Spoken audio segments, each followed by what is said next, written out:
আসসালামু আলাইকুম, কেমন আছো তোমরা? আশা করি সবাই ভালো আছো। তো আজকে আমি আসছি খুলনাতে আমার বড় খালামণির বাসায়। বড় খালামণির বাসায় এসে আমি হঠাৎ করে একটু আগে ছাদে উঠে দেখে পুরো চমকে গেছি, আসলে চমকে গেছি। হিউজ পরিমাণের গাছ, এত পরিমাণের গাছ গাছ তোমরা জানো না। এটা শশা হয়েছে, এটা হচ্ছে শশা গাছ, প্রচুর পরিমাণের গাছ লাগানো হয়েছে, প্রচুর পরিমাণের।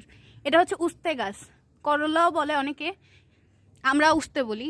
এগুলা হচ্ছে পুদিনা পাতা, পুদিনা গাছের ইউজ পরিমাণের। ফুল গাছ আছে অনেক, বিভিন্ন রকমের প্লান্টও আছে। এটা হচ্ছে ভেন্ডি গাছ, এই যে ভেন্ডি গাছ এই পাশেও লাগানো হয়েছে। বরবটি গাছে বরবটিও হয়ে আছে, আবার এই ছোটো ছোটো ভেন্ডি গাছে ভেন্ডিও হয়ে আছে। প্রচুর পরিমাণে গাছ, প্রচুর প্রচুর। ছাদের ভিউটা অনেক সুন্দর, আসলেই ছাদে উঠলেই মন ভালো হয়ে যায়, আসলে ছাদে উঠলে মন ভালো হয়ে যায়।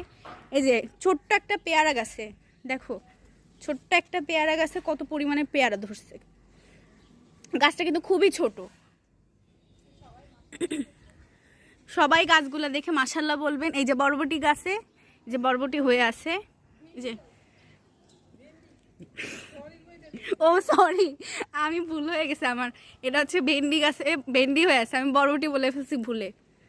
তো এই যে এটা হচ্ছে পুঁই শাক, এগুলো হচ্ছে কাঁচামরিচের যে ফুল হয়ে আছে কাঁচামরিচ গাছে।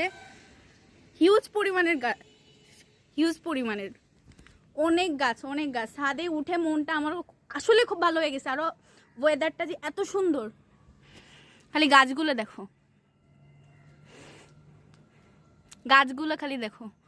আর এগুলা এগুলো লাগাইছে হচ্ছে আমার বোনের শ্বশুর, আমার বড় খালামণির বেয়াই। সে আসলে একজন খুবই পরিশ্রমিক মানুষ, তার প্রশংসার কোনো অতুলনীয়। সে এত ভালো গাছ লাগাইছে, খালি দেখেন।